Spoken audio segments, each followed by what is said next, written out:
Muito boa noite. Obrigado pela vossa presença aqui nesta sessão de debate sobre música portuguesa, chamada Pelas Páginas da Música Portuguesa, porque temos connosco autores de livros sobre música portuguesa. Temos aqui ao meu lado o direito o Rui Vieira Neri, que se eu fosse enumerar toda a bibliografia que ele já tem sobre música, ficava aqui o resto da sessão. O João Carlos Calisto, que tem um livro sobre a nova canção portuguesa chamada Canta Amigo Canta, e tem uma participação que todos devem ter visto como um dos responsáveis pelo programa da RTP Estranha Forma de Vida. Na ponta da mesa está o Dico, que é o nome com que ele assina o livro A Breve História do Metal Português, que civilmente se chama Eduardo Almeida. Estávamos à espera começámos com um pouco de atenção à espera da Paula Guerra, que é autora de vários livros sobre a questão do punk e do rock alternativo, mas ela veio do Porto e está aí com um atraso. Pronto. Eu ia começar por uma pergunta que tem a ver, e seria para todos: como é que surgiu a vossa paixão pela música e o que é que vos levou, depois disso, a escrever e a publicar sobre música? Porque é um suporte completamente diferente. Será que vocês, como aconteceu com o John Miles, esta foi a vossa primeira paixão, a música? Bom, no meu caso, nem é propriamente uma escolha, é uma coisa praticamente genética, porque eu sou filho de um grande guitarrista de fado, o Raul Neri.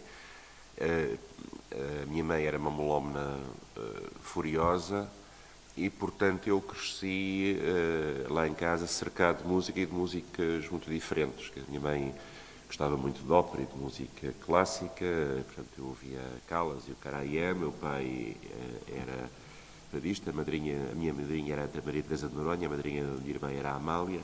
Portanto, a minha irmã tinha mais uns anos que eu, portanto, era uma adolescente quando eu era criancinha, e, portanto, cresci a ouvir rock and roll do princípio dos anos 60, nas festas de adolescentes da minha irmã, e, portanto, foi uma espécie de plantação natural.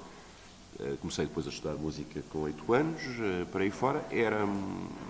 Sempre fui muito interessado pela área da história, decidi finalmente ao fim de várias zigue-zagues ir para a história e, portanto, estudei piano, toquei muito piano, toquei cravo. Portanto, quando chegou à altura, pareceu-me natural cruzar a minha formação de historiador com esta vivência musical como praticante e como ouvinte, e isso aconteceu naturalmente. Portanto, foi de facto mais de uma paixão, foi uma espécie de herança genética, depois alimentada continuamente, sem interrupção. Olá, como está? Eu passava, se calhar, à Paula, que acabou de chegar. Desculpa. Foi feito mais longe, portanto é normal. Pois. Como é que surgiu a paixão pela música, que leva depois a também escrever estes livros sobre música? Bom, então, desculpem este atraso. Eu cheguei do comboio, depois o táxi, foi muito complicado chegar cá, mas cá estou. Pronto, isto surgiu muito na minha adolescência, por volta dos 15 anos, 14, 15 anos. Muito nos anos 80, muito apanhada muito daquela questão de Manchester e de toda aquela onda de Manchester. Naquela altura eu passava férias habitualmente em casa dos meus avós, que é em Valdecambra, distrito de Aveiro, e num verão desses eu acabei por conhecer umas pessoas, 2 rapazes que tinham uma banda e que um deles dizia-se que era o Ian Curtis e o outro já nem sei muito bem, e pronto, muito naquela linha de Joy Division, New Order, por aí fora, e foi aí que comecei a contactar. Lembro que estava a sair as coisas do Sétima Legião, eles também gostavam muito, conheci. Depois comecei também a ouvir de forma muito sistemática o António Sérgio, o Som da Frente, ouvia todos os dias. Lembro-me perfeitamente no sítio em que eu via, o rádio que tinha, e sentia-me na altura, pronto, isto foi nas férias, depois voltei ao Porto, e eu sentia-me sempre sozinha. nas turmas por onde ia passando, eles eram um bocadinho mais velhos do que eu, esses rapazes, eles já andavam na faculdade, e eu sentia-me sempre muito sozinha nas turmas em que estava. Eu acho que, pronto, eu compreendia, mas achavam que era um bocadinho diferente, porque eu depois começava as letras, escrevia as letras, tentava agremiar pessoas para mim, mas não era fácil. E, sobretudo, eu acho que em 1985, ser mulher no Porto, naquele contexto, não é? Não era muito fácil. Lembro-me que depois no 10º ano, 11º, 12º, e chegou-se a questão da faculdade, do curso, não é? Estava mais ou menos tudo previsto para que eu fosse advogada, para que eu seguisse direito, e eu, porque li o livro do Miguel Esteves Cardoso, Crítica Pop, então, e disseram-me que ele era sociólogo, eu achei, não, isto deve ser interessante. Foi mesmo assim, e então, pronto, lembro-me que quando entrei para a faculdade, também era o 2º ano em que o curso estava a funcionar na Faculdade de Letras da Universidade do Porto. Lembro que até um professor meu me perguntou porquê, porque eu depois tinha também, nessa altura, mais ou menos até ao final da licenciatura, eu adquiri, de alguma maneira, também algum, não é visual, mas, portanto, aquela coisa do vanguardista e pronto, e assim foi. E eu lembro que até me perguntaram porquê, e eu comecei a declamar, a ler as coisas do Miguel Esteves Cardoso na sala, e o meu professor ficou muito admirado, que nem sabia o que é isto. Pronto, depois, pronto, e foi assim. Entretanto, depois as coisas evoluíram, não é? Eu acabei o curso, a licenciatura em Sociologia, aos 22 anos, e fiquei a dar aulas lá na faculdade. E depois comecei a trabalhar noutras coisas, noutras áreas, e nomeadamente na questão da exclusão social, da pobreza. Fui mãe, depois também fiz o mestrado nessa área, junto de um bairro social do Porto, e em 2003, seguindo a carreira académica, eu tinha que fazer o doutoramento, e eu refleti um bocado e acho que nessa altura, 2003, 2004, e depois em 2005 arranquei, eu acho que decidi regressar um bocado às origens, regressar, e também foi um reencontro comigo própria, enquanto pessoa, e com a minha profissão também, porque eu achava que a questão da pobreza e da exclusão foi algo em que eu me envolvi muito em termos de intervenção, e eu também saí um bocadinho desiludida desse setor. Não tenho abandonado, nunca o abandonei, tenho feito sempre alguma coisa nessa área, mas eu achava que tinha que me interrogar mais e tinha que procurar mais de mim para dar a mim própria. Então, houve ali um volte-face total em que eu parti do zero, do ponto de vista da bibliografia, por exemplo. Tive uma pessoa amiga, um grande cultivador de música de pop rock, que deu-me aqueles livros normais, não é?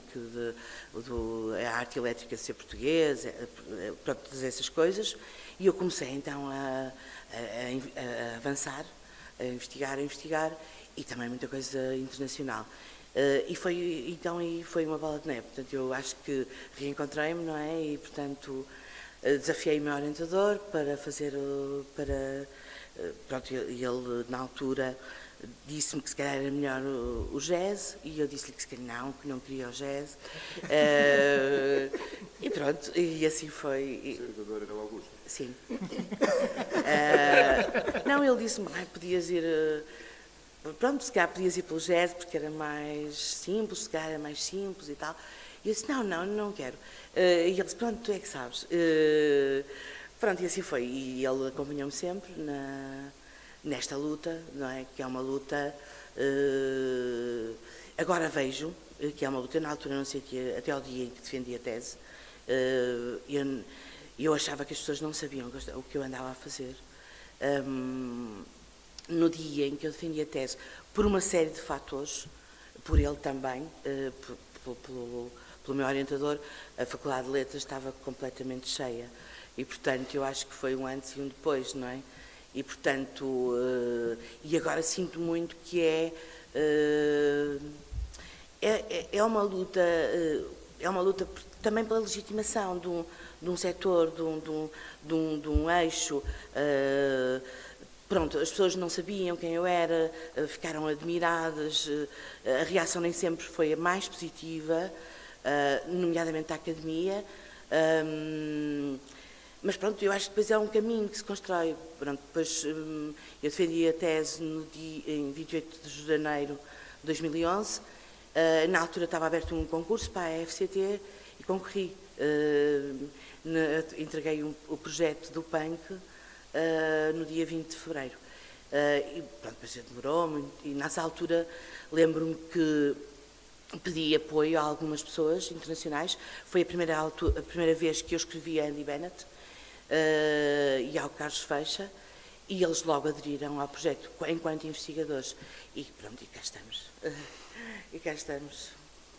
João, o teu caso? No meu caso, apesar da música portuguesa ser realmente a área em que tenho, enfim, feito trabalho, até a paixão pela música começa mais pela música estrangeira. Ou seja, eu acho que consigo datar de 91, assim, um momento em que tinha 14 anos, em 91, e quando estreou o filme do Oliver Stone sobre os Doors, parece que se abrem realmente algumas portas da percepção. Ou seja, o facto daquele filme ter permitido descobrir o percurso de um grupo representativo da década de 60, inícios de 70, na música americana, na música cantada em inglês, e depois de perceber o que é que era feito naquela altura também em Portugal. Mas o que eu conhecia naquela altura do que era feito em Portugal era pouco mais do que o Quarteto 1111.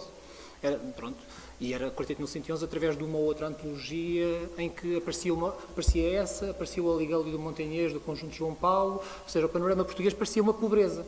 E a imagem que na altura era muito transmitida, em termos do rock ter nascido nos anos 80, com o famoso boom do rock português, na altura parecia verdadeira, à luz do pouquíssimo que existia. Claro que já existia o livro que a Paula falou, do António Duarte, que eu não conhecia em 91, apesar de ele já ter 6 ou 7 anos, só venho a descobrir quando entro na Faculdade de Letras em Lisboa, em 95, e uma professora, sabendo da minha paixão pela música, fala-me: olha, está a ser vendido na Feira do Livro, este livro assim assado a 300 escudos. E pronto, e eu compro aquele livro é realmente uma descoberta, porque é aí, portanto, isto é em 96 ou 97. Entretanto, na mesma altura em que entro na faculdade, começo uma publicação com um dos organizadores deste festival, por acaso, com o Filipe Pedro, Subcave, onde é fundada por mim, por ele e pelo José Maria Vieira Mendes, cada um a escrever sobre as suas áreas, e eu a escrever sobre música. Não só, mas muito sobre música, muito já sobre a música portuguesa, e então com a descoberta do livro do António Duarte é que percebo que a música portuguesa das décadas de 60, de 70, o livro focava-se no rock, percebo que é um panorama imenso, e percebo que estava tanta coisa para ser descoberta, quase nada disponível no mercado. Portanto, nessa altura então era um panorama em termos de reedições. Mais tarde, em 98 ou 99, saem umas coleções de Portugal Deluxe com material do Teles Combo, do Til Grassman, do Quinteto Académico, onde tocou o Mário Assis Ferreira do Casino Estoril, onde tocou o Mike Sargent, foi uma escola de músicos. E esse livro, entretanto, permitiu-me descobrir, passado pouco tempo, um outro que para mim também acabou por dar uma visão complementar, que foi o livro do Mário Correia, uma música popular portuguesa, um ponto de partida, curiosamente publicado também na mesma altura, meados dos anos 80, e que até agora ainda não teve reedição, já houve várias tentativas e ainda não há nenhuma reedição no mercado. Era uma coletânea de artigos que tinha saído na imprensa portuguesa nas décadas de 70, especialmente uma revista, No Mundo da Canção, que é depois também uma revista do Porto, que depois foi também uma das publicações a que recorri bastante para fazer, por exemplo, o Canta Amigo Canta. O Canta Amigo Canta viveu muito dos testemunhos de músicos portugueses que fizeram aquela música e das publicações de finais dos anos 60 e inícios dos anos 70, a Flama, que tinha entrevistas de fundo. Pronto, depois havia outras publicações, claro, muitas outras, mas contextos mais, enfim, não quero dizer superficiais, mas não tão elaborados. Mas a Flama tinha reportagens muito interessantes, entrevistas muito interessantes e com cantautores. E a paixão pela música foi crescendo. Entretanto, em 2002, 2003, tive a oportunidade de colaborar com a professora Salva Castelo Branco na Enciclopédia da Música em Portugal, que entretanto só veio a sair em 2010. Pronto, foi um trabalho de muitos anos. sabemos todos isso. Já tinha começado lá na faculdade em finais dos anos 90 e que entretanto, felizmente, já há 5 anos que está cá fora e que é uma obra que é essencial para conhecer o século XX português. E tenho a sorte de ter trabalhado sempre ligado à música. Portanto, eu acabei o curso em 2000 e colaborei num projeto do Miguel Azegui, no Centro de Informação da Música Portuguesa, que me permitiu também alargar um bocadinho os horizontes em termos de outras músicas que não aquelas, o pop rock, a canção de autor. E entretanto, na RTP, na escrita de programas ligados à música, como tu referiste também, Estranha Forma de Vida e outros programas, entretanto. Portanto, é uma paixão que é alimentada todos os dias, diariamente. Enfim. Eduardo, Dico, se referires. Eu tenho um percurso, digamos, dentro dos trâmites normais. Lembro-me que a primeira memória que eu tenho de ouvir música pela primeira vez é aos 7 anos. Lembro-me de ter ouvido o Bohemian Rhapsody dos Queen e pronto, foi aquele momento de charneira. E sempre nunca tinha tido propriamente músicos na família, mas a minha mãe tinha uma voz fabulosa para fado. Era uma indefectível da Amália Rodrigues, tinha uma voz espantosa. O meu tio, nunca estando diretamente ligado à música, trabalhava na fábrica da Valentim de Carvalho, portanto, com frequência levava-nos aqueles duplos LPs, aquelas compilações de música pop e tudo isso. E pronto, os meus irmãos gostavam sempre muito de música, portanto cresci a ouvir os Queen, os Pink Floyd, Led Zeppelin, Black Sabbath, etc. E foi sempre senti um apelo muito especial para a música. E houve um dia que tinha eu 11 anos que o meu irmão chegou com um álbum dos Iron Maiden debaixo do braço, em 1982, The Number of the Beast, pronto, e a partir daí ficou tudo estragado. Não é? Gostava muito da música pop da altura, da Duran, os clássicos Nouveau, Spandau Ballet, etc.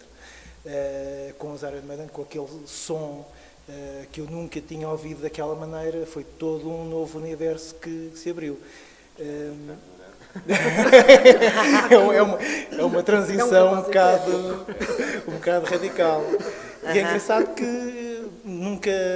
Depois comecei a tocar bateria e, ao contrário de vários músicos que gostam de experimentar diversos instrumentos, para mim a bateria foi sempre o instrumento, portanto nunca passei por outro.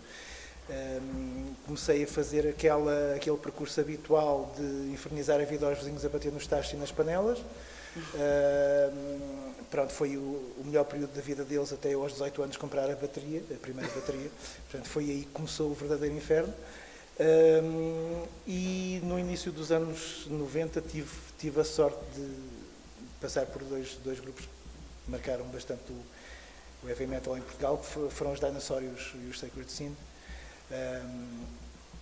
Com os Dinosaurios participei no primeiro concurso e no único de música moderna portuguesa da Câmara Municipal de Lisboa, quando o Jorge Sampaio era o presidente. Tivemos a sorte de ficar entre os 10 primeiros lugares. Depois fomos à televisão, aquilo tudo. Naquela altura, para um estilo como este em Portugal, era algo praticamente único, não é? E depois tive outros grupos. O grupo seguinte que eu tive foram os Sacred Sin. Gravei um álbum com eles, o Dark Side, que ainda hoje é considerado um dos álbuns de referência no metal português, e foi a primeira banda portuguesa, ainda antes dos Delfins, dos da Weasel, do Pedro Arminhosa, a ter um teledisco a passar na MTV. Portanto, isso foi um momento também charneira no metal português. Entretanto, depois deixei de tocar bateria, mas mantive-me sempre ligado à música.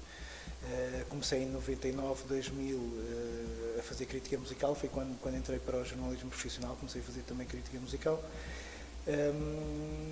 e comecei então, a dada altura, no início do milénio, neste caso, a perceber-me que realmente havia muita bibliografia lá fora, enciclopédias sobre rock, sobre heavy metal, biografias de bandas, e em Portugal não havia nada, não é? Portanto, havia uma lacuna para preencher. Não foi imediato, mas fui consolidando a ideia ao longo do tempo, até que um dia pensei, pronto, realmente vou mesmo ter que me atirar a isto, e concretizei o projeto, que agora já está novamente em maturação, porque agora em 2016 vou lançar uma edição revista e aumentada, basicamente com o dobro do volume. Portanto,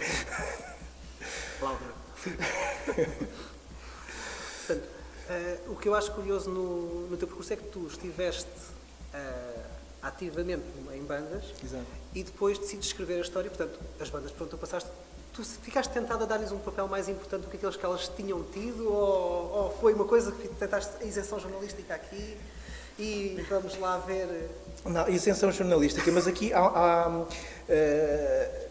houve aqui uma situação que realmente era incontornável, porque mesmo que eu não tivesse tido parte nessas bandas, se elas tivessem tido o mesmo percurso, e teriam com certeza, porque a nível de composição eu não intervim, seriam sempre referências que seria obrigatório enunciar, portanto não poderia contorná-las. Como dizia o Churchill, eu sei que a história vai ser confortável porque eu vou escrevê-la, portanto era por isso que eu estava a perguntar era um pouco por aí. Qual é o feedback que o público, eu vou começar outra vez, agora se deve começar ali pela Paula, para fazermos o percurso assim, qual o feedback do público aos livros que têm publicado? Ou seja, sentem que escrever sobre música, embora há muita gente a gostar de música e tudo, mas ler sobre música, há muita gente a ler sobre música e a dar-vos depois feedback daquilo que vê, daquilo que lê? Uhum. Bom, a minha escrita quer dizer, a nossa escrita não é, eu acho que não é propriamente uma coisa que tenha uma adesão do público em geral, não é? A primeira vez que alguém me falou nisso foi o Adolfo, quando no primeiro livro eu pedi-lhe o prefácio. Ele era uma das pessoas mais abordadas no livro, e eu dei-lhe o livro para ele ver o manuscrito, e ele ficou horrorizado. É sustentável o peso do rock? Sim, instável. Instável. Não é insustentável, é instável. É o nome da tese também. E eu dei-lhe o livro e ele disse-me: não há ninguém que leia isto. É muito complexo. Isto é, ele disse que havia uma parte, portanto, muito de fundamentação, de necessidade de fundamentação metodológica, técnico-metodológica, não é? Aquela necessidade que nós temos de estar sempre a justificar tudo o que fazemos, aquela coisa mesmo do método científico, que está espalhada ao longo da tese.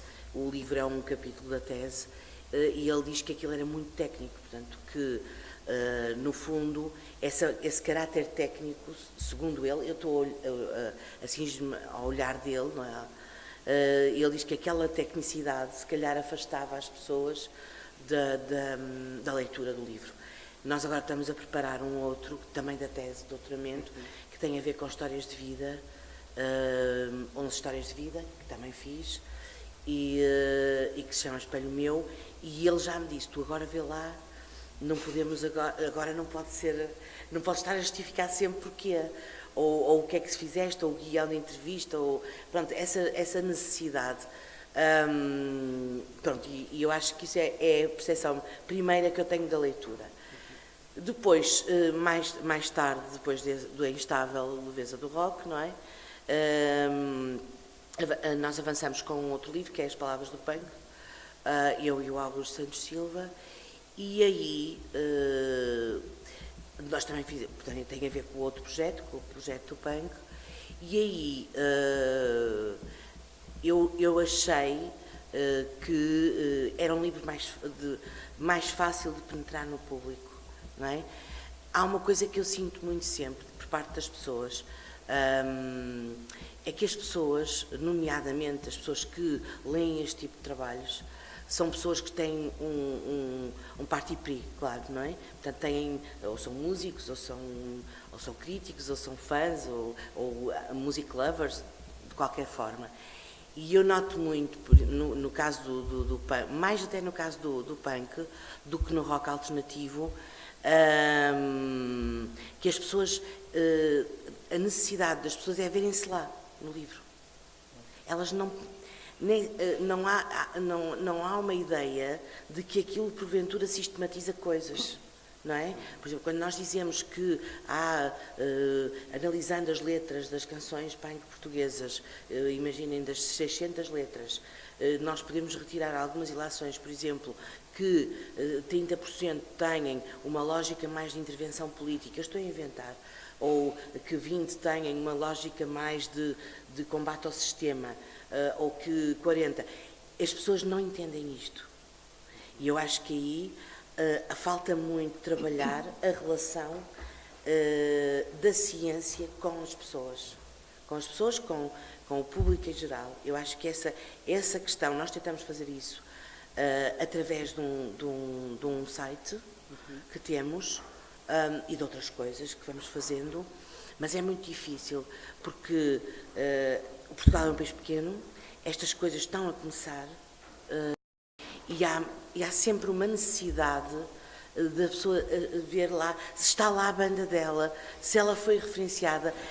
Mas então eu dei uma entrevista, nós fizemos, no caso do doutoramento eu fiz 209 entrevistas e 11 histórias de vida.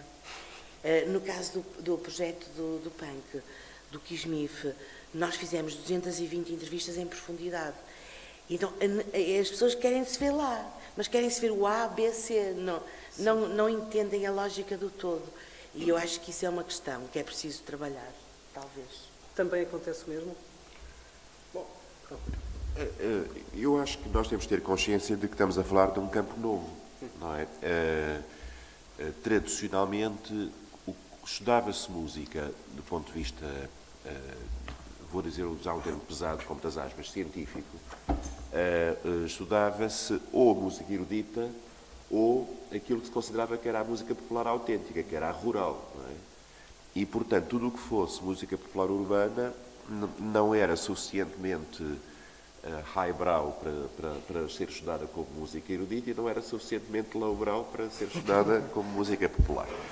E, na realidade, no caso, no meio anglo-americano, onde as coisas começou mais cedo, em Portugal, realmente, quem é que começa isto? É como é que se chama o diretor do Museu de Etnologia?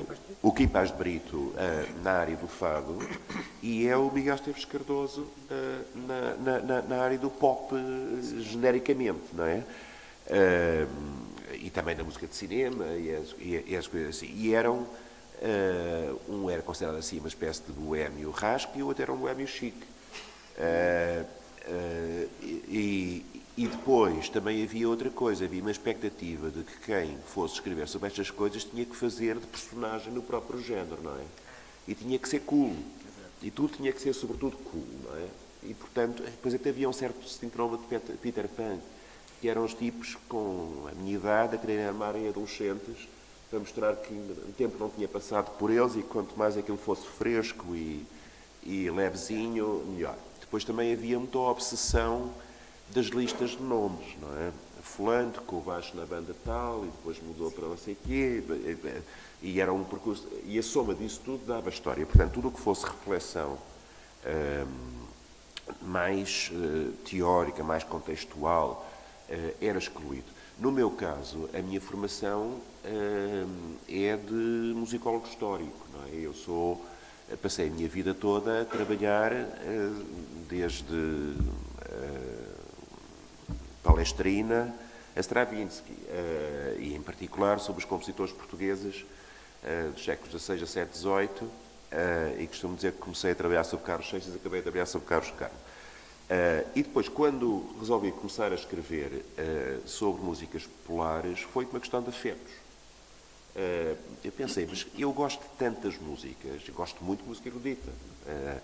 E também me dá chita ouvir música, mas tantas músicas que eu gosto e sobre as quais gosto de pensar, porque é que eu não hei de aplicar a minha formação a escrever sobre coisas que gosto. Depois comecei assim aos bocadinhos e tenho escrito sobretudo ou sobre fado, por um lado, ou sobre canção de intervenção e canção de autor e este género. E é difícil equilibrar a escrita dos afetos com a escrita do rigor. É fácil cair numa espécie de estilo jornalístico ligeiro de banda larga. É fácil cair num hermetismo académico estéril, que também não diz nada a ninguém. O equilíbrio entre as duas coisas é complicado. Agora, ajuda muito duas coisas. Primeiro, o viver por dentro, a música que se está a falar. Pelo menos como ouvinte, mas preferência tendo feito, sabendo como é que é o processo de produção, tendo passado pela experiência de fazer aquela música, e pelo menos a sentir, não é? Segundo, agora ponho do ponto de vista, digamos, de um autor académico, é perceber que há uma sabedoria que está no terreno e que nós, como académicos, podemos complementar, mas não nos podemos substituir a ela. Portanto, eu vou para o terreno para aprender. Esta foi a primeira questão difícil, não propriamente da minha parte, porque eu estava pronto para isso, mas do meio, que achava, agora vêm os doutores, vêm tomar conta disto, o que é que eles sabem disto, não é? Não é isso, acho que todos nós temos essa experiência, de uma forma ou de outra.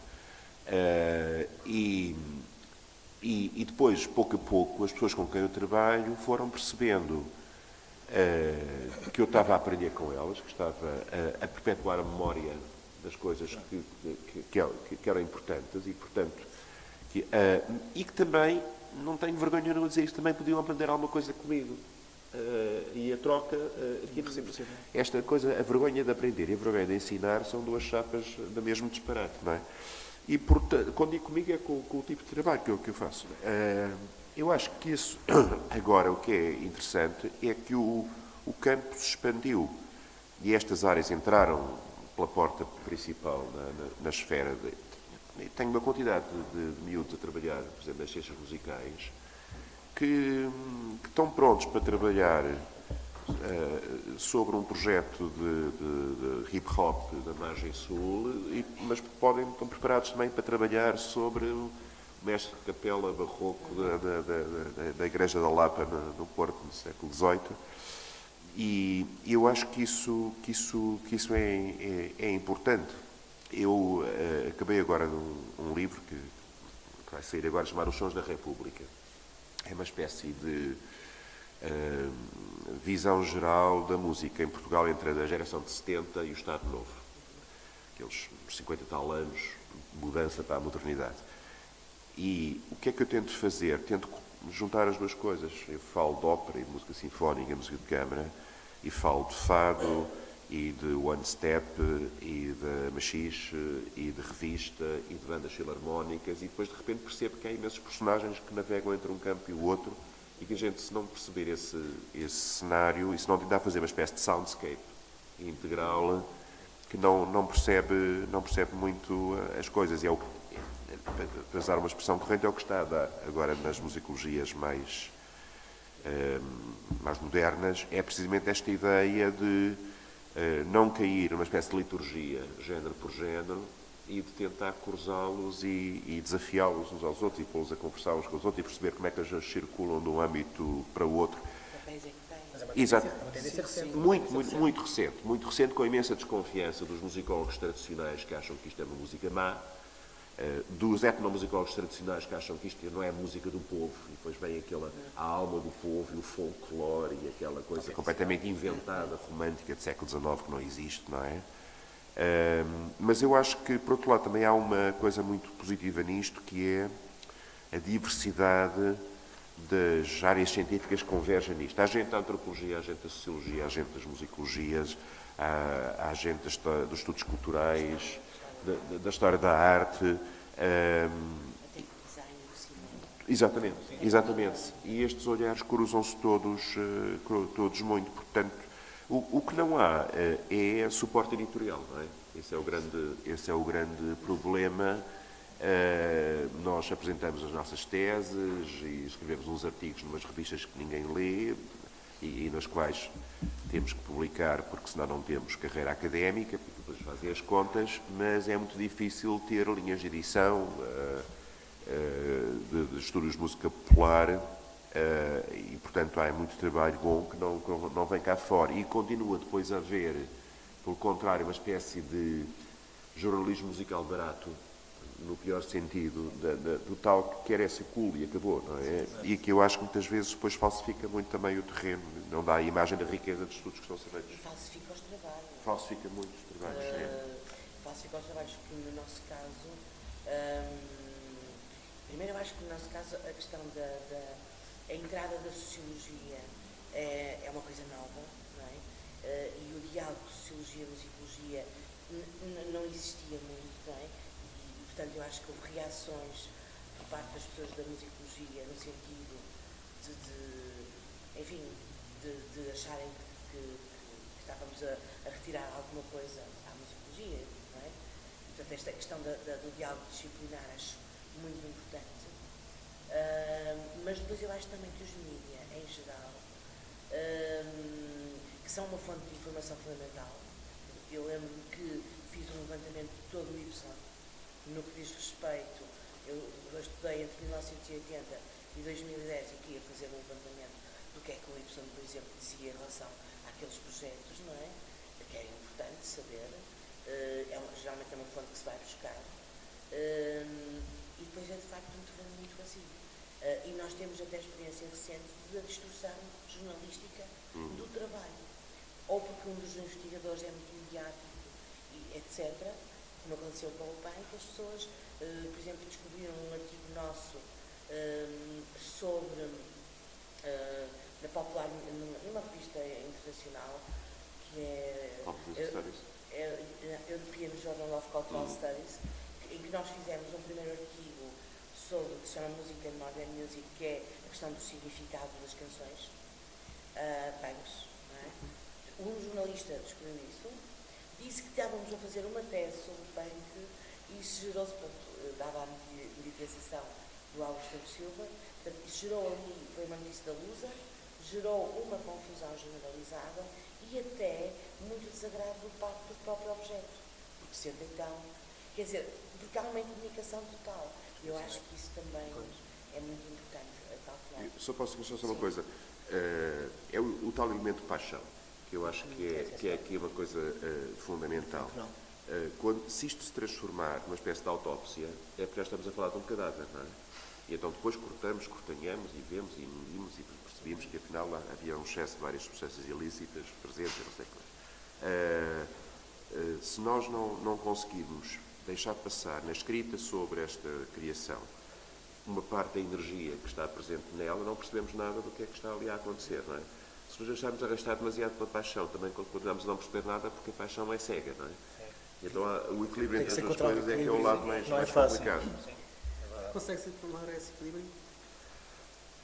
Eu tento pelo menos, a paixão é grande pela música portuguesa, de facto. É um universo que é riquíssimo e que... Eu nunca me esqueço de uma frase que o Vieira Néria disse uma vez, quando foi comprada no Estado português a coleção de discos com o colecionador inglês, o Bruce Bastin, que é uma coleção que representa a música, não só o fado, mas muito o fado das décadas iniciais, das primeiras 5 décadas mais ou menos do século XX. Eu lembro de uma entrevista, salvo erro, em que dizia que não se pense que são só estas primeiras 5 décadas que estão mal conhecidas. O fado nas décadas de 60, de 70, de 80 também está muito mal conhecido. E, em grande medida, a música portuguesa dessas mesmas décadas também está mal conhecida. Até porque as editoras faliram, ninguém sabe quem é que tem os espólios. As coisas foram-se perdendo e eu acho que 85% daquilo que foi editado em Portugal ao longo do século XX, e se calhar estou a ser generoso, não existe hoje em dia. Não existe, não estou a dizer que tenha desaparecido. Não existe em termos de estar no mercado disponível de maneira acessível.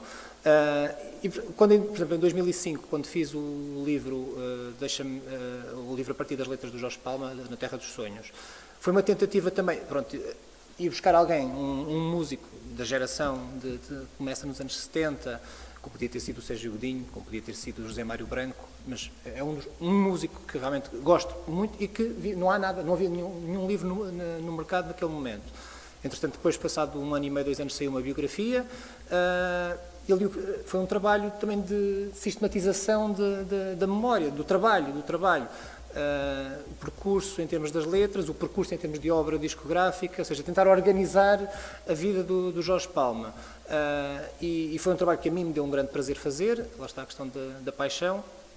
Foi um trabalho de descoberta da própria obra, ou seja, eu conhecia muita coisa, mas ao fazer o trabalho fui descobrir projetos, orquestrações que o Jorge Palma fez nos anos 70, letras que ele fez para cantores que uma pessoa às vezes nem estava a contar que ele fizesse, ou até para nomes que depois nem seguiram carreira.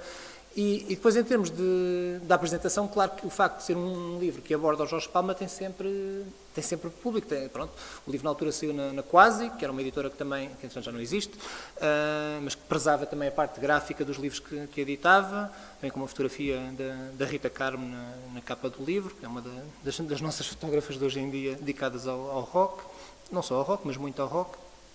Mas, por exemplo, quando em 2012, 2013, quando sai o livro Portugal Elétrico, que é um livro que foi idealizado não foi por mim, foi pelo Luís Futre e pelo Edgar Raposo, ligados a uma estrutura editorial que é a Groovy Records, muito mais no campo da edição de discos do que de livros, mas fizeram este livro Portugal Elétrico, que tentava traçar uma história do rock em Portugal, em que depois eu e mais dois outros colaboradores escrevemos os textos, ou seja, eu escrevi os textos iniciais para cada capítulo, para tentar de alguma maneira ir também contando os percursos do rock em Portugal desde os anos 50, desde os conjuntos ligeiros que começavam por apresentar o repertório do pop rock inicial, do rock and roll dos anos 50, até depois ao início dos anos 80, ou seja, o livro termina na fase do boom, em termos da explosão da indústria musical em Portugal.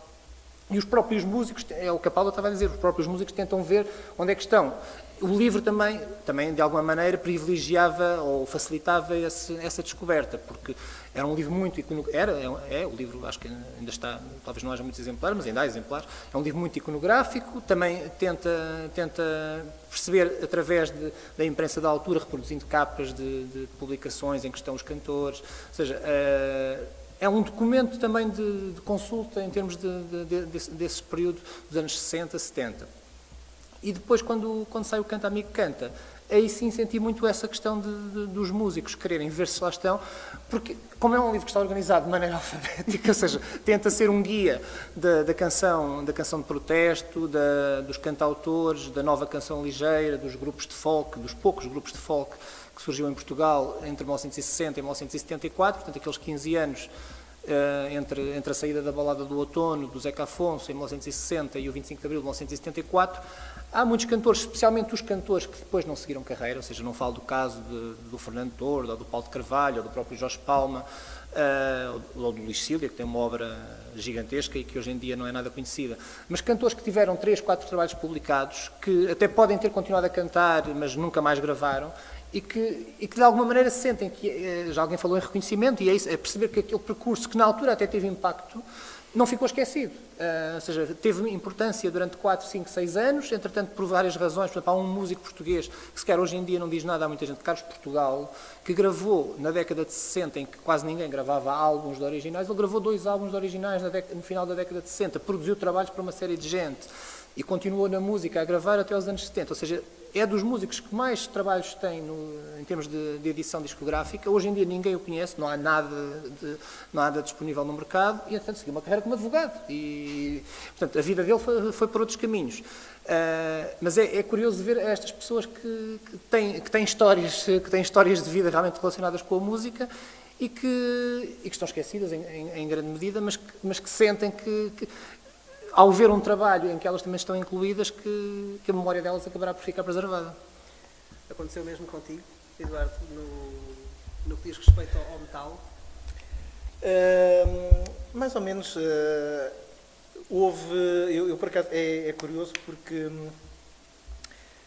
eu a dada altura senti que tinha como missão escrever aquele livro, porque eu tenho, se calhar, talvez uma ideia muito, talvez crítica, ou se calhar assim um bocado cínica sobre a sociedade portuguesa. Acho que nós como povo falamos muito, mas pouco fazemos.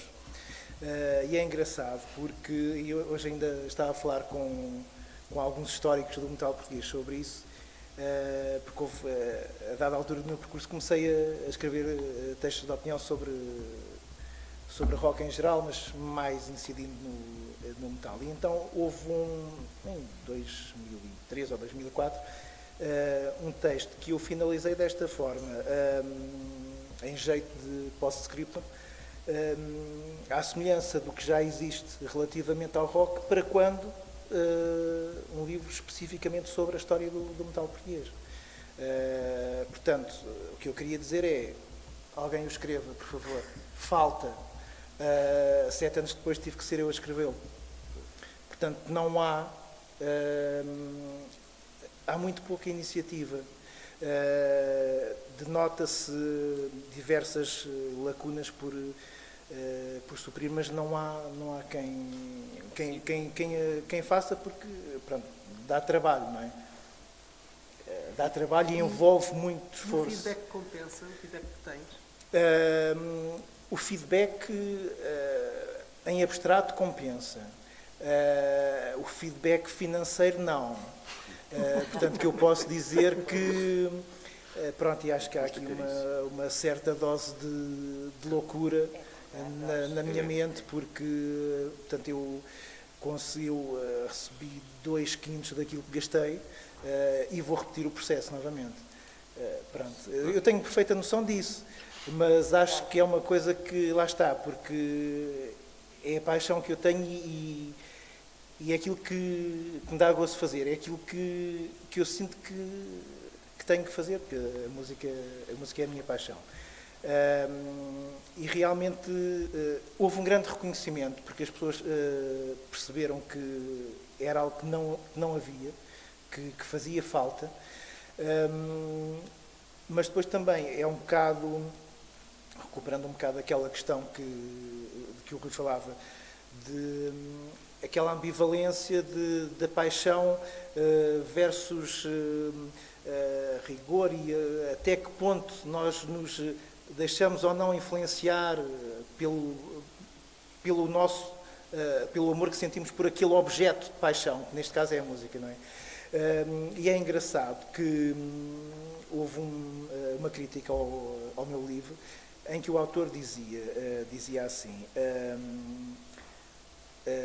o Dico cuspiu no prato em que comeu.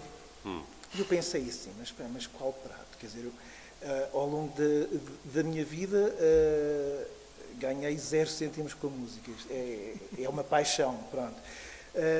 E depois há aqui uma questão que vai precisamente ao encontro daquilo que o Rui estava a dizer. A minha paixão é esta, mas isso não significa que eu seja acrítico.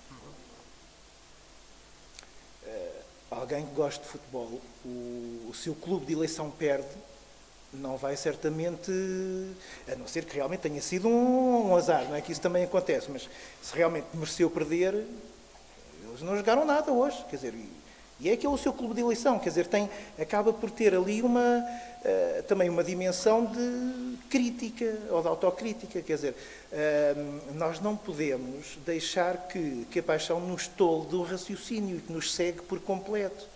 Há sempre uma componente de crítica e de autocrítica, porque de outra forma nós não conseguimos enquadrar-nos naquele contexto, quer dizer, acabamos por nos tornar, se calhar, uns seres acéfalos, sem opinião e sem uma perspectiva própria, não é? E o meu livro tem, em alguns aspectos, tem essa perspectiva de reflexão, também sem a qual eu acho que acabava por ser um objeto vazio, sem qualquer componente de interesse. E há aqui outro aspecto também que, neste caso, que a Paula estava a falar, que é a questão multidisciplinar. Quer dizer, eu acho que está a fazer-se muito lentamente aquele caminho de entender a música como um fenómeno que deve ser estudado, como muitos outros. a nível geral. Portanto, a música tem múltiplas dimensões, é um fenómeno social total. A música, podemos associar a música às artes, à economia, à sociologia, quer dizer, a uma miríade de ciências e de áreas do saber que não são estanques. Tudo se relaciona. E cada vez mais, portanto, neste âmbito há muito por fazer. E ainda bem que começa a haver projetos cada vez mais diversos e que abrangem tantas áreas da música, porque há muita coisa por estudar. Eu ia pegar nisso para perguntar a todos se, já que falas desta questão do papel da música na sociedade, o papel da música como forma de interação social, e vocês todos escreveram sobre géneros que, de certo modo, têm uma intervenção social bastante forte. A canção de intervenção é um caso desses, evidente, e o punk e o metal também têm uma componente bastante forte de intervenção social.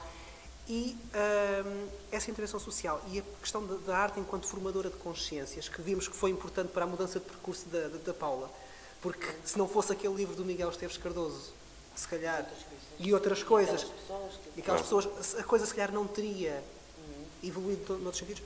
Que papel é que, ou seja, dos estudos que fizeram e da percepção que têm enquanto pessoas que são apaixonadas por música e acredito por arte em geral, este papel de intervenção social e de formação de consciências, como é que o vem a sua evolução no tempo, ou seja, desde que eram mais novos até ao momento presente, e como é que isso se vai interligando com momentos como os momentos de crise, o que é que isso provoca em termos de alterações na agressividade das letras ou não? Como é que... Eu acho que, bom, essa questão, pronto, ao longo da vida de uma pessoa, na trajetória das pessoas, porventura a época onde a música terá mais impacto em termos de modo de vida ou de estruturação de modo de vida é a questão da adolescência e juventude, não é? E através dos diferentes trabalhos e de mim própria e das pessoas que eu conheço é possível verificar isso, não é? Por exemplo, nós andamos agora a fazer um trabalho que tem a ver com o aging, que é como é que as pessoas envelhecem, pertencendo a subcultura. Eu não gosto, não é a palavra subcultura, mas pronto. Pertencendo a subgrupos. Não, também não é cenas, pronto. Mas pronto, então, e há um bocado aquela coisa, não é? O facto da pessoa ir colecionando coisas, desde o Blitz antigo, ou, por exemplo, a questão dos bilhetes, toda a memoráblia que as pessoas vão recolhendo, a questão dos discos, tudo isso, não é? Acaba por traduzir o investimento que aquela pessoa fez naquela altura da vida, por uma maior disponibilidade temporal e porque estava liberto também da questão profissional, não é? E dos compromissos familiares, profissionais, etc. Portanto, eu acho que, em geral, podemos dizer que essa época da adolescência e da juventude, da transição para a vida adulta ou para a vida ativa, é uma época fulcral de socialização musical a vários níveis, quer seja como music lover, quer seja como praticante. Aliás, hoje em dia há uma mistura muito grande, não é? Entre essas duas, ainda bem, entre essas, basta ver o caso dos DJs e todo o universo do DJing. Não sei, aqui no Porto e em Lisboa vive-se uma efervescência enorme em torno de ser DJ, o ser DJ, portanto, o ser DJ de tanta coisa, ou de vários géneros ou subgéneros, ou temos pessoas de singles, temos pessoas de 7 polegadas, de 8, não é? Vários cultos, várias coisas, e eu acho isso muito interessante, não é? E eu acho que isso continua a ser naquela parte de transição para a vida ativa. E depois vai ficando, e eu acho que tem a ver com... Nós sociólogos temos aquela mania de quais são as instâncias de socialização. Pronto. Então, família, acho que é importante, e sobretudo, quer seja pela presença ou pela ausência, ou pela retração, não é? No sentido de que há uma proibição, havia nos anos 70, 80, e portanto as pessoas, por uma questão de contestação, acabavam por sair, ir a concertos contra a vontade da família, por aí fora. Ou então até enverdar para algumas carreiras musicais. Estou-me a lembrar, Pedro Álvares Magalhães tem o curso de conservatório contra a vontade. Dentro de todos os músicos do universo do chamado rock alternativo português, é o único que tem o curso de conservatório, ou quase tem o curso de conservatório, acho que tem mesmo. E portanto, contra a vontade do pai. Exato, que o pai queria que ele fosse para a Academia Militar, não é? Portanto, e foi uma ruptura. Qualquer coisa. Não é? Pronto, eu acho que há essa parte da família, é importante, a vários níveis, irmãos mais velhos, há muita gente que refere que a questão da importância dos discos que os irmãos mostraram, dos concertos a que foram, porque os irmãos, pronto. Acho que também há a questão da escola, é muito importante, continua a ser muito importante, enquanto espaço de socialização para as pessoas e fundamental da vida das pessoas. Depois há o grupo de pares, eu acho que aí a questão da vizinhança, do sítio, dos territórios, dos espaços, é muito importante, aqueles amigos da rua que se tinha, pronto, isso é fundamental. Aliás, eu tenho um estudante que está a fazer uma tese de doutoramento sobre metal em Portugal, e o livro do Dico foi uma inspiração para o André, e o André está a acabar a tese de doutoramento, e ele próprio também tem vindo a constatar, através dos seus dados, a importância das redes de vizinhança, da familiaridade, da proximidade, que por aí há. E depois eu acho que os mídias acabam por ter também uma força grande. Os mídias em geral, não é? Já não estamos hoje a falar na importância que o YouTube, não sei, nem é por aí, começando pela questão da televisão, e depois por outras coisas, não é? Os jornais, etc. Numa altura em que não havia nada, é óbvio que o Blitz era muito importante. Os pregões e declarações que havia no Blitz, eu lia aquilo todas as semanas e comprava o jornal todas as semanas. E, portanto, e era uma forma das pessoas se sentirem próximos, ou fanzines, ou tudo isso. E depois, é óbvio que isto é ao longo de toda a vida, mas eu acho que estas instâncias são fundamentais para o percurso e para a importância da música na vida das pessoas. E, tendencialmente, nos casos que temos analisado, fica lá sempre muitas coisas, no corpo e na alma. Inscreve-se no corpo e na alma a pertença às ditas tribos, não é? A pessoa pode já não mostrar as tatuagens ou pode não exibir as tatuagens da mesma maneira, mas continua a acompanhar por Facebook, pela internet, muitas das coisas, ou pode ter que ficar a tomar conta dos filhos, ou etc., mas continuará lá por exemplo, eu estou-me a lembrar de pessoas, a cor que a forma como as pessoas se vestem, a cor que gostam, alguns brincos, algum material de embelezamento e de estético, e tem muito a ver com as pertenças a essas questões. Eu acho que depois, em Portugal, eu acho que nunca nos podemos esquecer que este universo pop é pequeno, é uma coisa pequena.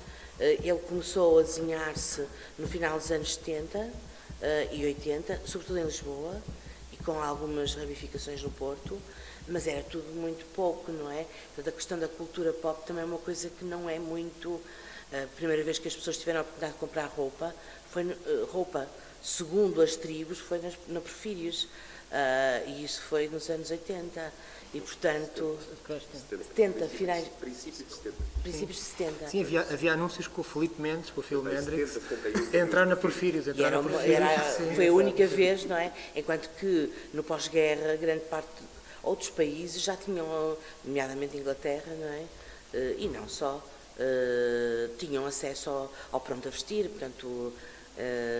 não é? Quero ser igual ao Elvis, pronto, tudo bem.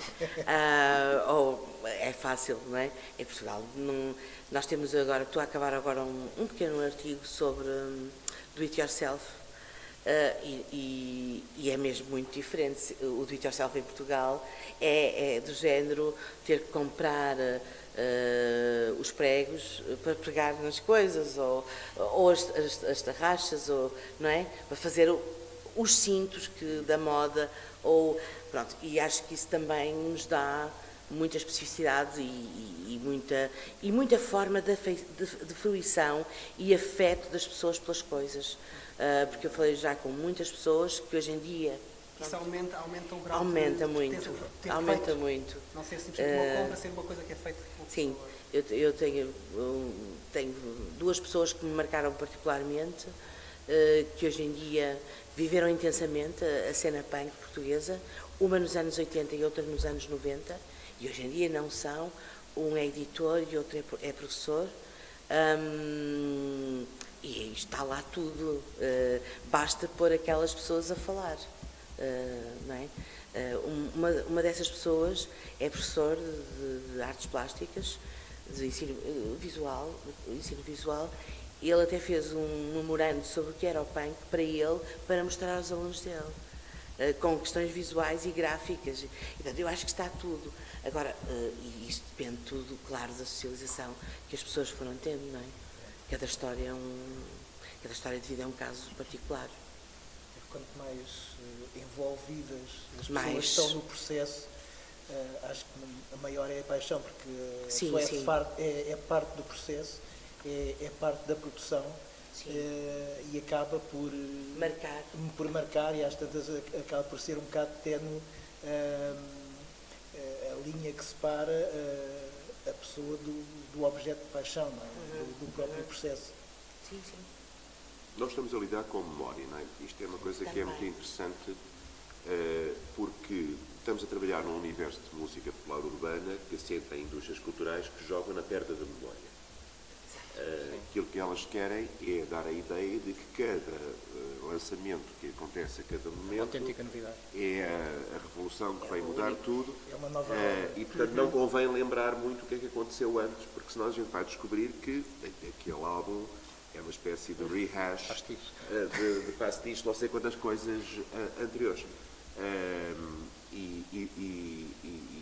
E só com a memória é que nós percebemos aquilo que de facto mudou e aquilo que é sucedâneo ocasional. O que não quer dizer que os sucedâneos não possam ser também muito interessantes como objeto de estudo, até sociológico, não é? Mas depois, ao mesmo tempo, também é interessante fazer um exercício de afastamento da vivência direta para, por exemplo, Paulo estava a falar da mudança para os anos 80, do fim dos 70 para os 80. É a mudança para a geração dela. E, portanto, ela inventou o mundo. Como para mim é do final dos anos 60 para o princípio dos anos 70, e eu inventei o mundo. Sou uma espécie de filho tardio de Woodstock e de maio de 68. E tinha reinventado o mundo. E os meus amigos, os amigos mais velhos, os amigos da minha irmã, eram dos beatniks.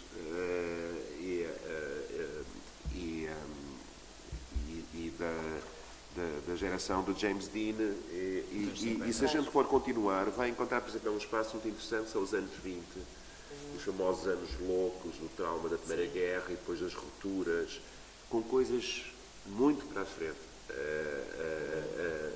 que depois o Estado Novo tentou logo estrangular, não é?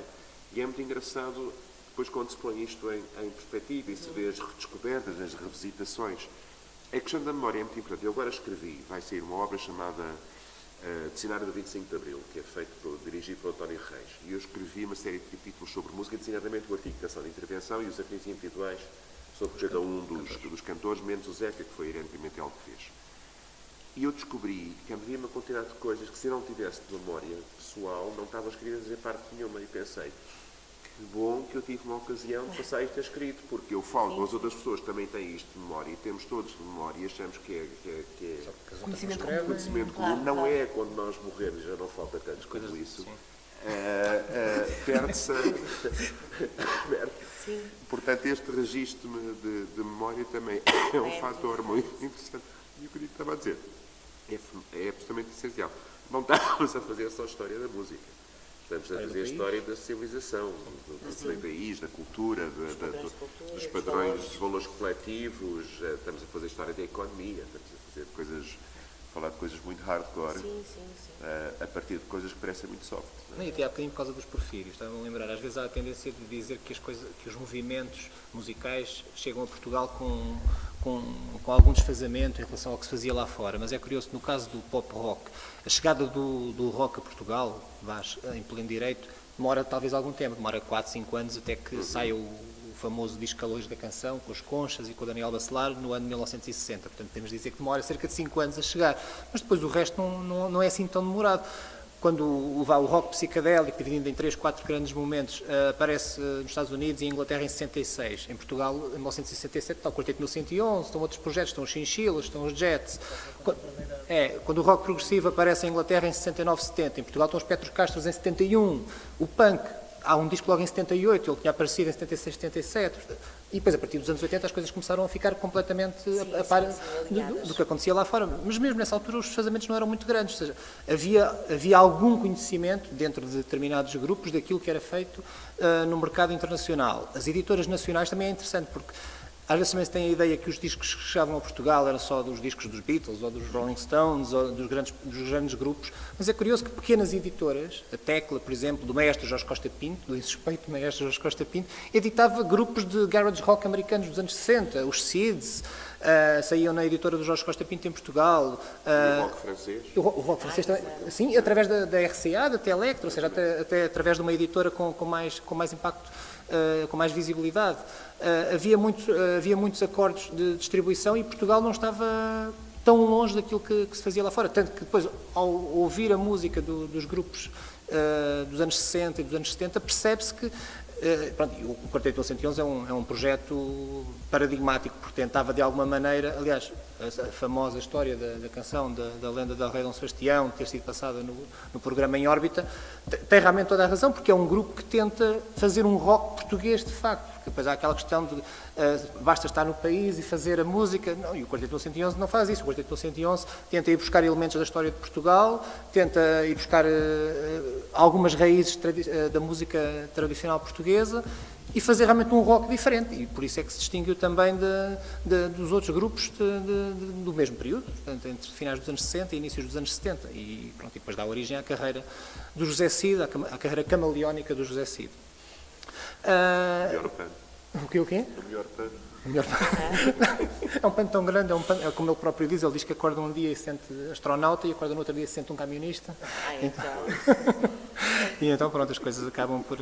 Mas em relação à canção de intervenção é engraçado também, porque, por exemplo, ao fazer, e aqui também no livro, também no Canta Amigo Canta, mas não só, ao fazer o ano passado, ao preparar um programa para a rádio, para a Antena 1, por causa dos 40 anos do 25 de Abril, um programa que se chamou Os Dias Cantados, que teve 3 séries, eu estive envolvido na terceira série, que era uma série que pretendia ir buscar versões de canções ligadas ao repertório dos cantores de protestos, cantores de intervenção, dos cantautores dos anos 60, 70 portugueses, mas em versões feitas por músicos de agora. E lancei o desafio a 40, a ideia era ir buscar até a discos, mas eu lancei o desafio a 40 cantores, a 40 grupos, para fazerem 40 novas versões. E foi entusiasmante ver tanta gente, porque muitas vezes há também o lugar comum, e em grande medida é verdade, de dizer que o hip-hop é a canção de intervenção de hoje em dia, e realmente há muitos músicos na área do hip-hop que são legítimos filhos dessas tradições, dentro de outras estéticas musicais, mas são de facto.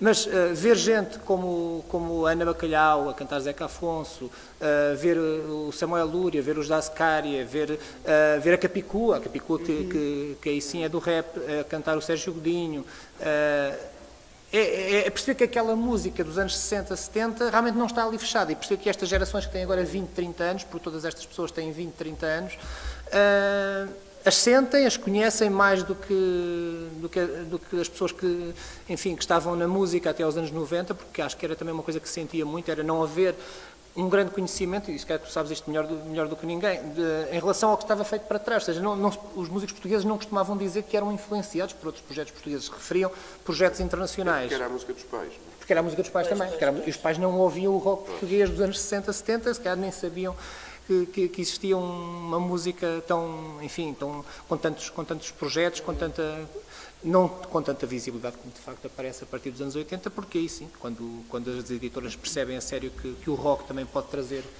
algum dinheiro, as coisas alargam-se e o mercado assim, investe comercialmente. Sim. Não, a questão da visibilidade, eu por acaso gostava de falar convosco, porque assim, nós estamos aqui no âmbito de um festival de cinema e a imagem, os clipes e tudo mais vieram trazer uma ruptura à música, na vossa opinião, em termos daquilo que vi, ou seja, há uma mudança na música que se faz por causa da imagem, ou seja, a imagem condiciona de algum modo a música que se faz ou não? Ou ajudou a que uma determinado tipo de música chegasse mais longe e outra não chegasse tão longe? Eu acho que é assim, o rock é imagem. E no setor, quando nós estamos a falar deste tipo depois do Elvis, etc., criou-se um mercado acompanhando a música do Elvis, não é? Que era aquilo que eu dizia, que era ter o cabelo igual a ele, poder vestir-se igual a ele, as pessoas apaixonadas por ele, as fãs, todo esse mercado, toda essa panóplia, não é? E tem muito a ver com a imagem, não é? Eu acho que eu não posso dissociar a imagem da música. E isso depois eu acho que atingiu um ponto importantíssimo com a questão dos videoclipes. Mais uma vez, reportando a este universo, eu nunca me hei de esquecer dos videoclipes que nós víamos no Pop-Off, por exemplo.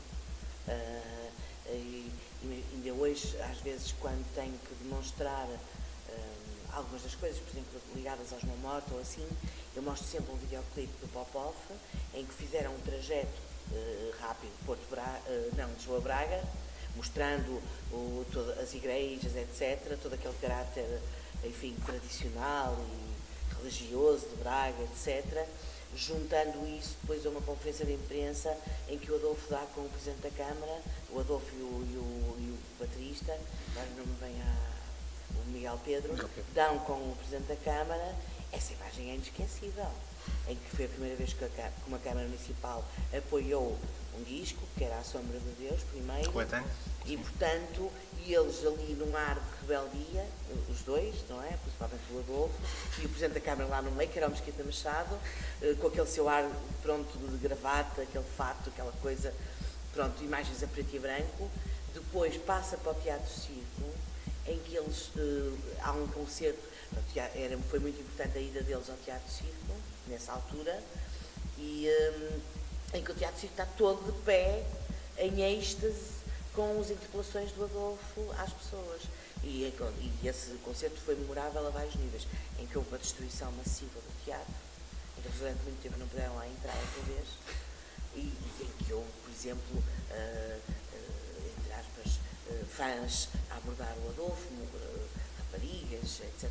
Houve toda uma catarse nesse concerto, e esse vídeo do Pop-Off é uma coisa incrível. Portanto, aquela imagem, aquilo que ali está, é um documento total.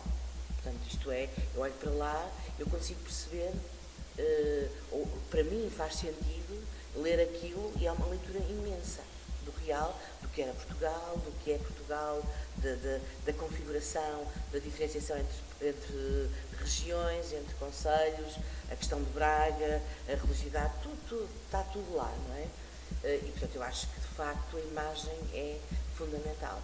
E se nós nos reportarmos naquela altura em que ficava um bocado disso dos Duran Duran e tal, dos anos 80, desses inícios dos anos 80, eles estavam no segundo canal, esses vídeos todos.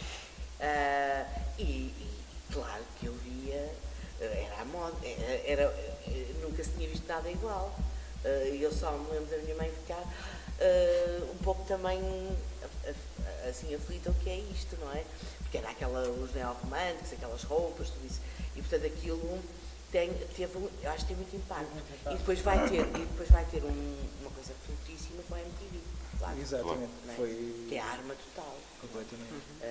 Aliás, os momentos-chave, assim, o Thriller e tudo. aquelas coisas que Exato. marcam, Nunca, like a Virgin exato, da Madonna. Exatamente. Aliás, a Madonna corporiza tudo isso. É. Claro, Não é? claro. Os videoclipes da Madonna mesmo eu não gostando, eu sei como é que eles estão.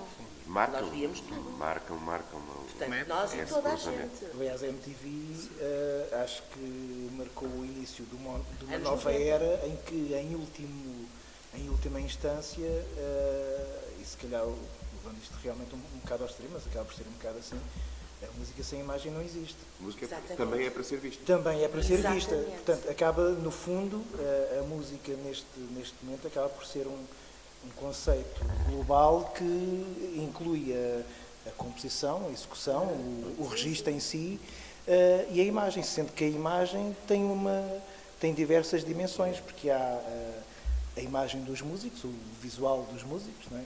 Há a própria imagem gráfica e depois há tudo aquilo que é retratado em palco. E tudo isto faz parte de um único conceito, embora com diversas dimensões. Quer dizer, acaba por ser indissociável, são dimensões que se fundem e umas sem as outras não existem. Rui, o fado ganhou muito nos últimos anos com essa mudança de imagem que se deu. Eu acho que o fado já tem um fenómeno muito interessante de transformação desse género, que é a Amália. E a passagem do espaço intimista acústico da Casa de Fado para o espaço da sala de espetáculos, para um programa inteiro, amplificado, sem ser aquela série de 4 ou 5 fados seguidos, intervalados ao longo da refeição, do reinventar do fado como espetáculo. Exato. Começa logo. E aí há um elemento visual. E a roupa dela. É isso, um elemento visual fundamental. Exatamente. Ela percebe que não pode ficar atrás dos guitarristas, vai ter que ir para a frente. Projetar a imagem. Os vestidos, a coisa, tudo mais. Acho que nos últimos anos o que nós temos visto é cada vez mais os fadistas e as fadistas a pensarem nesse elemento. Aliás, não é por acaso que a Ana Moura se cruzou pelo meio com o Prince e com o Mick Jagger e com uma quantidade de gente que sabe muito bem fazer isso. Que a Marisa tem um instinto especial, que outros jogam na anti-imagem disso, uma espécie de eratismo, de uma sobriedade artificial que também é pensada. A Gisela agora claramente são imagens, quer dizer, portanto também aí há muita dimensão visual, tanto mais forte quanto o fado se vai abrindo também mais a diálogos com outros géneros e com outras linguagens musicais, mas essa presença. Nós vivemos na era da imagem, não é?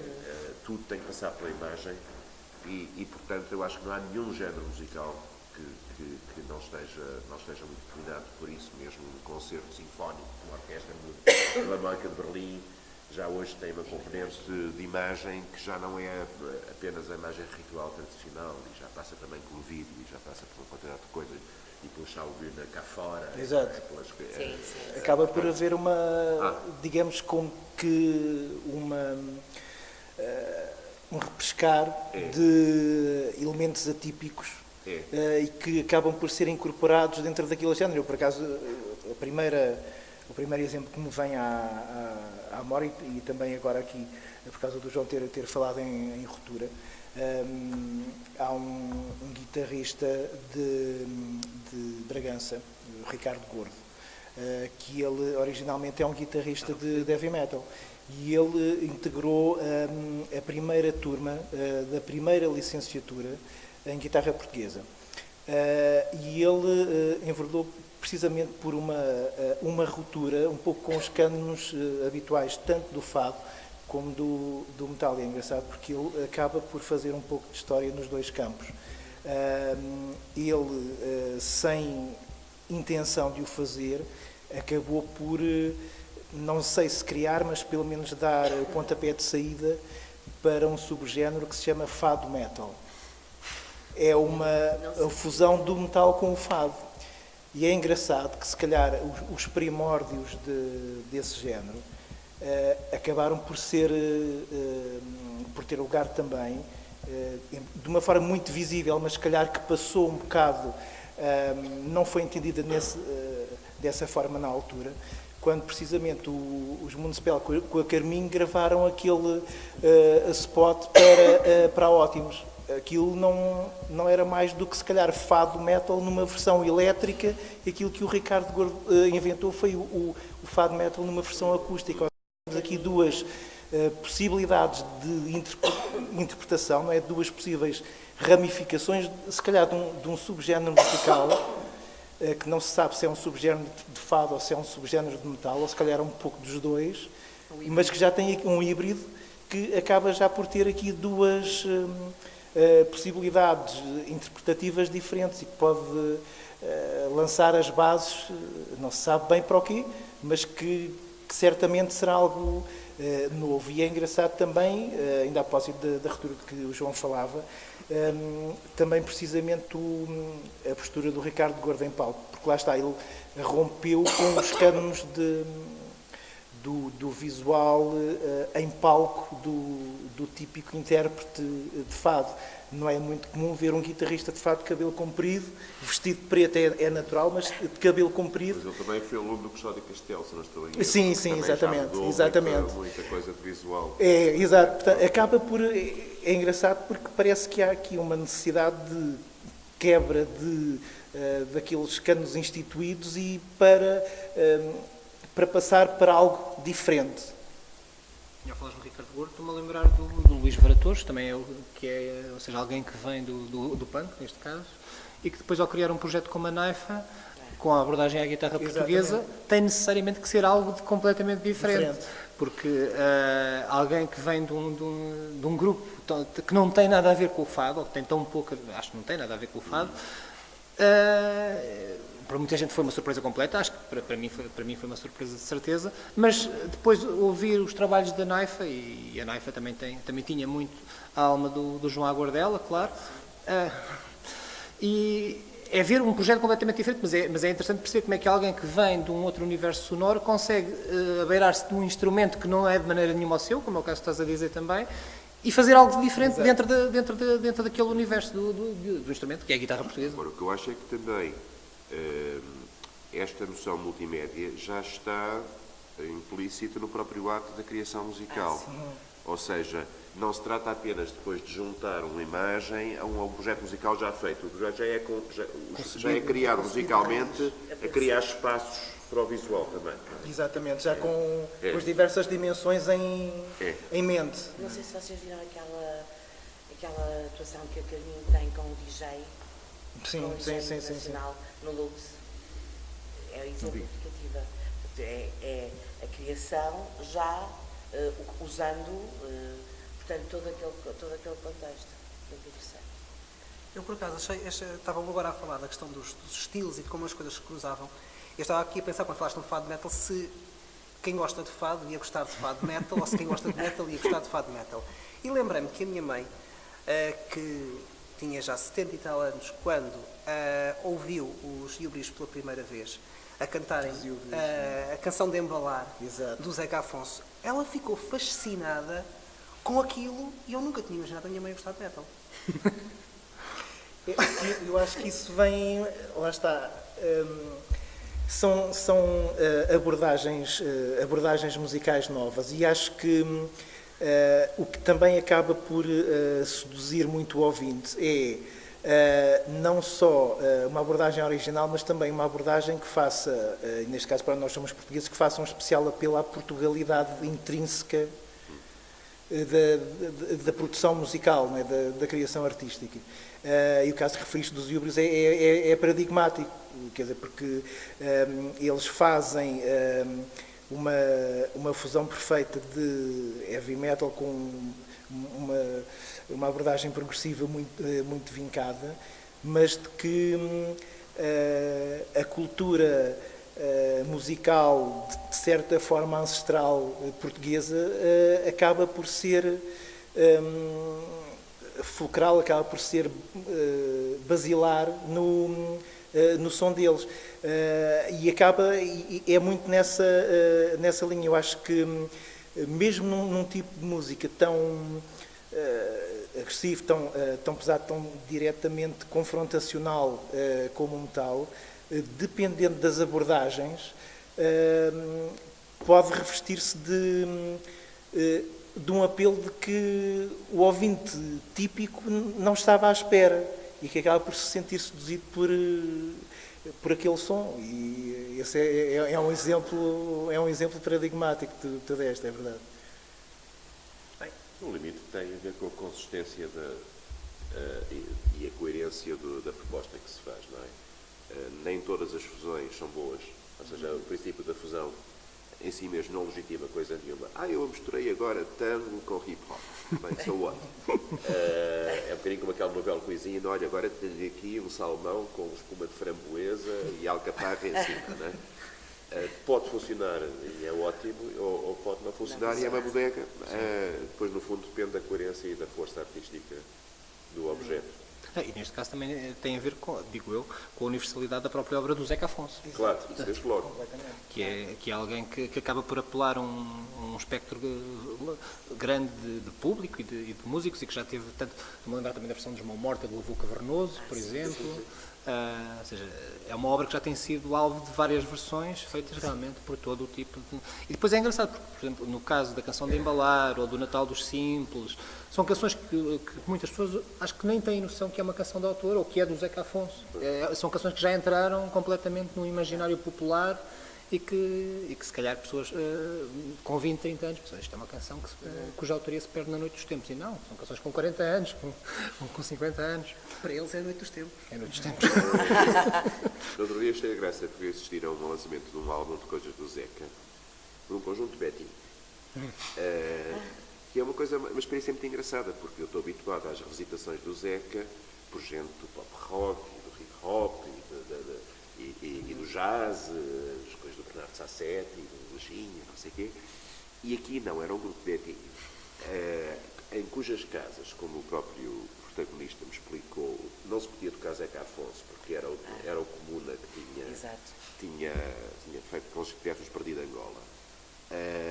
E que de repente descobriram e ficaram fascinados. E então fazem a versão Betinha, tem a sua graça ao mesmo tempo, assim, liofilizada, bonitinha. Parece tirada de uma página do GQ. Mas gravaram. Gravaram e até é muito bom, é muito agradável de ouvir. Não sei, para eles foi uma descoberta então. Foi. Esta questão, agora estamos a falar com o Zé e como ainda há bocado estávamos a falar sobre a questão também da intervenção. Eu acho que acaba por ser, não só hoje, mas se calhar acaba por ser uma ideia um bocado intemporal, que usar a música, usar no bom sentido, como um veículo de crítica e de contestação social e, em particular, nos tempos sociais mais conturbados, acaba por ser um imperativo, artístico. Há pessoas que não entendem dessa forma, pronto, e a música deve ser entretenimento. Eu acho que o entretenimento e a crítica social ou a forma de intervir socialmente através das letras não são mutuamente exclusivas. Acho que podem ser perfeitamente conjugadas e até é bom que assim seja, até porque qualquer sociedade, independentemente do país ou da região ou da cidade, qualquer sociedade acaba por ser um laboratório. E há uma miríade de dimensões que tu podes explorar e sobre os quais podes pronunciar-te artisticamente. Não quer dizer que seja essa a base da tua intervenção artística, da tua produção como artista, mas pode ser um veículo para expressares a tua opinião sobre a situação social, sobre a situação económica, etc. Não deixa de ser entretenimento. Acaba por ser uma forma de entretenimento, mas em que veiculas uma mensagem, uma opinião, que depois os ouvintes hão de decidir se irão refletir sobre ela ou não, ou se a entendem meramente, precisamente como entretenimento. Mas acho que há sempre alguma necessidade também das pessoas que têm o privilégio de se manifestar publicamente, de usarem a música como uma arma, como uma ferramenta, também para se exprimir nesse aspecto. Eu agora, se calhar, abria um pouco ao público, se quiser fazer algumas perguntas, porque estamos perto da hora de final, que era às 9 horas que tínhamos de terminar. Isto a conversa foi rapidamente, faltam 10 minutos. São 10 para as 9. Faltam 10 minutos. 5 para as 9, 7 para as 9. Não sei se alguém quer fazer alguma pergunta especificamente. O silêncio das massas. É isso. Boa noite. Uhum.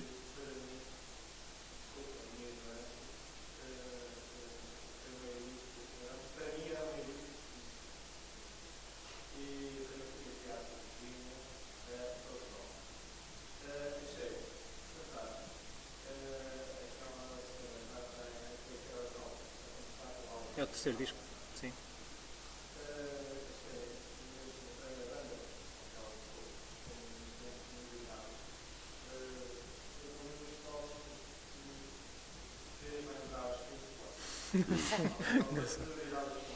Engraçado.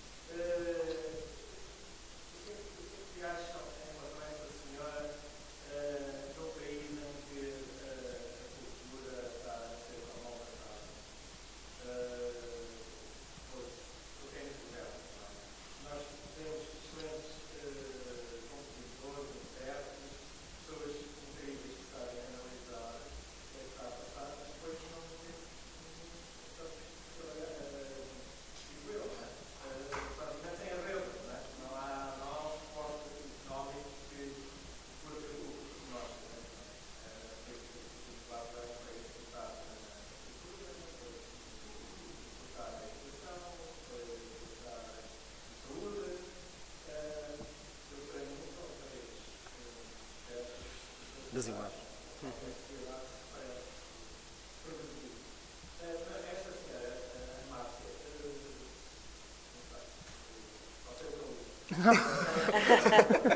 Não, a Márcia é um caso muito engraçado. A Márcia é um caso muito engraçado porque ela vem das Belas Artes, é uma pessoa que vem das Belas Artes, que escreve música, que escreveu música durante muito tempo, quase para ela, quase para a gaveta, teve um projeto de adolescência, mas depois aparece mais publicamente inserida num projeto com que hoje em dia já ninguém a associa, que é o Real Combo Lisbonense, do João Paulo Feliciano.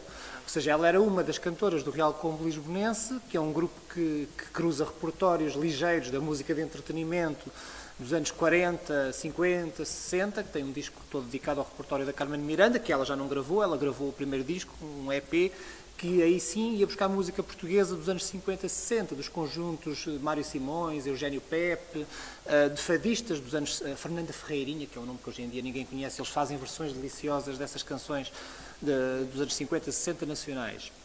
Da Mafalda Sofia, cancionistas, e a Márcia esteve aí a cantar esse repertório, e para ela foi também uma descoberta. Depois, só que ela tinha as canções dela, já escritas.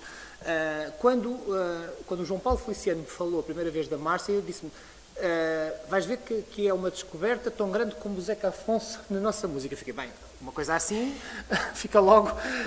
E o primeiro impacto foi, bem, não tem nada a ver com o Zeca Afonso, mas a Márcia é realmente um nome extraordinário. E depois é alguém que escreve para a Ana Moura, ela já escreveu no Desfado e agora volta a escrever no novo disco. Ou seja, é também alguém que não receia de maneira nenhuma cruzar os vários mundos musicais, sendo que a área dela, ou as áreas dela, ela é uma cantautora para todos os efeitos. Agora foi fazer este novo disco, foi gravá-lo no Brasil. E se calhar também tem a ver com isso a questão das sonoridades da música dela, porque ela tem o disco produzido por um músico, que é o Dadik, dos Novos Baianos, dos anos 70, ou seja, que é alguém que está ligado também à Tropicália, ou às repercussões que a Tropicália tem nos anos 70 brasileiros. É um caso muito curioso. A Márcia acho que é um dos casos sérios da nossa música dos últimos 5, 10 anos. Sim. E é uma mulher muito inteligente. E uma mulher muito... é uma mulher muito inteligente, é verdade, sim. Sim.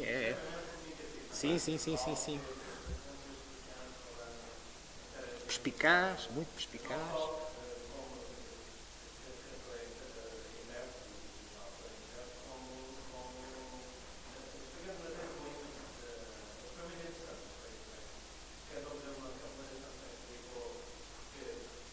A filha? A filha?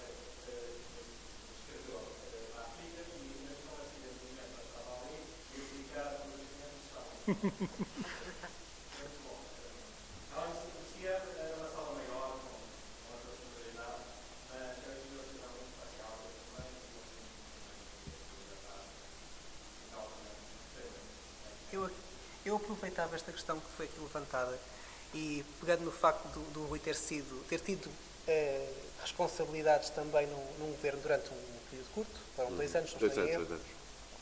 É muito difícil. é muito difícil conseguir depois corresponder a esta questão de, a nível dos governos, conseguir dar mais apoio à cultura. Acho que era um tema para Mais três conversas destas longas.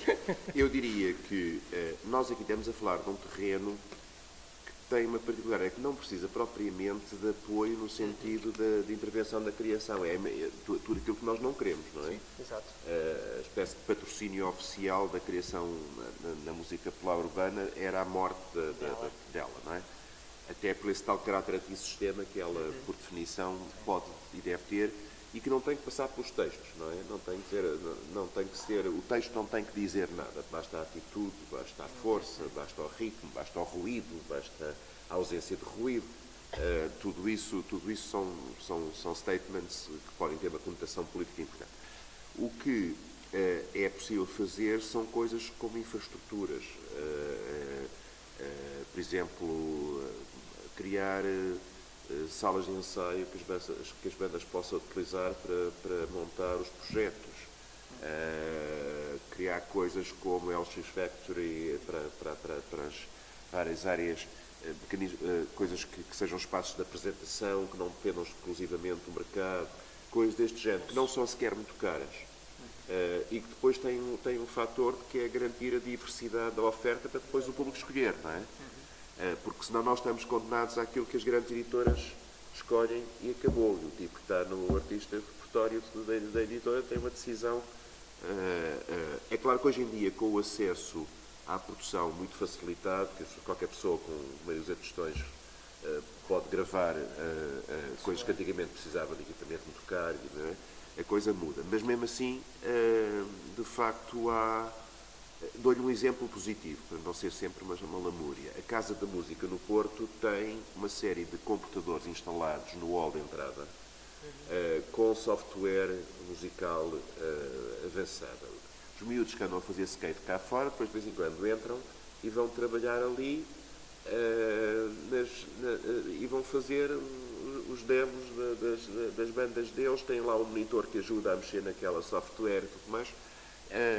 Isso é o suficiente, não é um grande investimento, é o suficiente para facilitar, embora eles já não precisem muito disso, já fazem em casa, mas há coisas desse tipo que fazem todo sentido. Os tais concursos, os tais espaços de revelação, os tais plataformas que não dependam exclusivamente do mercado, que é basicamente aquilo que a coisa pública tem que fazer, são coisas que faz todo sentido fazer. E acho que, por exemplo, de facto, no tempo do Jorge Sampaio e do João Soares, na Câmara de Lisboa, foi uma fase em que essas coisas aconteceram muito. E portanto, são bons exemplos. Muito por via de uma pessoa que foi a Elsa Pires, que era ela que organizava as bandas, lembram-se dessa, que organizava também aquele fanzine e tinha uma editora. A Beekeeper. A Beekeeper. Fez-me lembrar agora também que estavas a falar do It Yourself, né, que acaba por ser, foi uma forma de trabalho que